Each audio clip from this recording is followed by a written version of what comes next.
بنیامین هورا. خب دوستان، امروز قراره در مورد شب یلدا حرف بزنیم، یعنی طولانی ترین شب سال، که البته برای همه مردم طولانی ترین شب سال نیست. خیلی از، حالا نمیخوام نام ببرم، خیلی از آدم هستن که نیازمندن، حتی نمیتونن برای شب یلدای خودشون هم حتی یک هندونه بخرن که باید بیشتر عقل اونا رو داشته باشیم. خدا واقعا دلم گرفت دوستان از این بابت، که امروز من یه ویدیو دیدم تو این استا که در مورد همین نیازمندا و شب یلدا و طولانی ترین شب سال حرف میزد و فلان. زیاد نمیخوام حرف بزنم و اینکه امروز قراره بریم در مورد شب یلدا با هم دیگه صحبت کنیم و اینکه ببینیم شب یلدا مثلا از کجا اومده، چجوریه و چگونه به وجود آمده است. و اینکه زیاد حرف نمیزنم، نه اینکه let's go بریم سراغ ویدیو. let's go. خب دوستان، میریم سراغ ویدیو. من ابتدا این مقاله شو براتون بیارم که براتون توضیحش هم بدم. امیدوارم که خوشتون بیاد و اگه اینکه خوشتون اومد حتما لایک، کامنت، سابسکرایب یادتون نره. نه اینکه حتما نظرتون رو برامون بنویسید و اینکه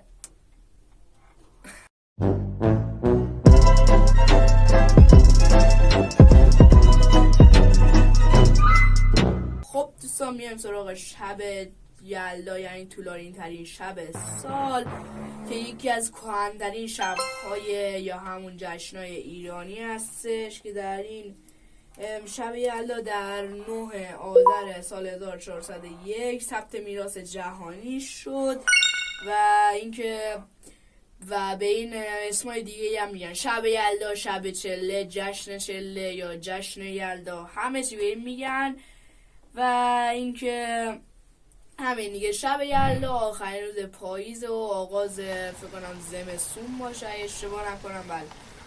و توی این شب یلدا همه خانوادگی دورم جمع میشیم، میگیم، میخندیم، خاطره میگیم، عشق و صفا سیتی مشی همه کار میکنیم. یکی از کارهای رایج که ما تو شب یلدا میکنیم اینه که ما فال حافظ میگیریم، هندونه میخریم، هندونه میخوریم.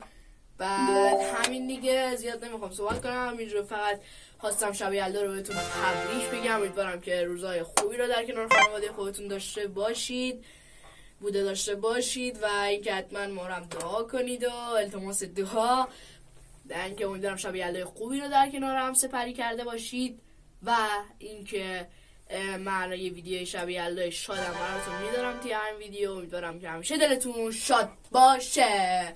خب دوستان، این ویدیو هم به پایان رسید. تا دیداری در دیدارهای بعدی. فعلا گود بای.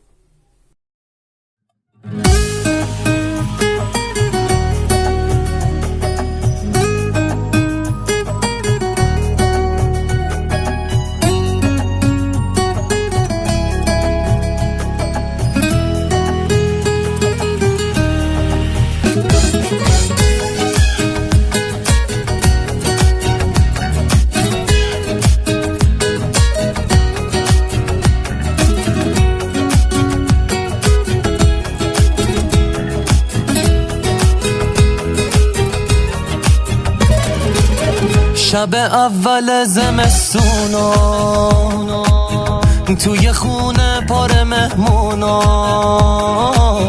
با تموم سردی این شب پر گرمی دلامونا، صحبت از گذشته هامونا، از همه خاطره هامونا، آسمون میزنه نم نم روی شیشه برف و بارونا. شب یلدامو کل آرزوهامو، زیبایی دنیامو تقسیم میکنم با تو، آرامش این سالو، دلچسبی این حالو، نیتم تو هر فالو تقسیم میکنم با تو. شب یلدامو کل آرزوهامو، زیبایی دنیامو تقسیم میکنم با تو، دلچسبی این حالو، آرامش این سالو، نیتم تو هر فالو تقسیم میکنم با تو، تقسیم میکنم با تو.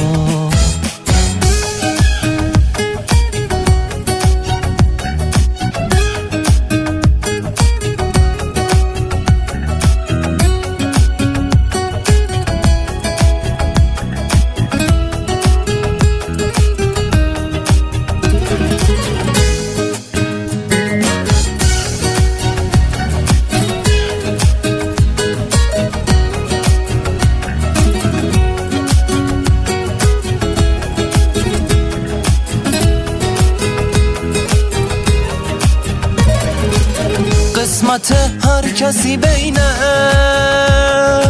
شعرهای حافظ امشب قسمتت با من رقم خورد مثل یه معجزه امشب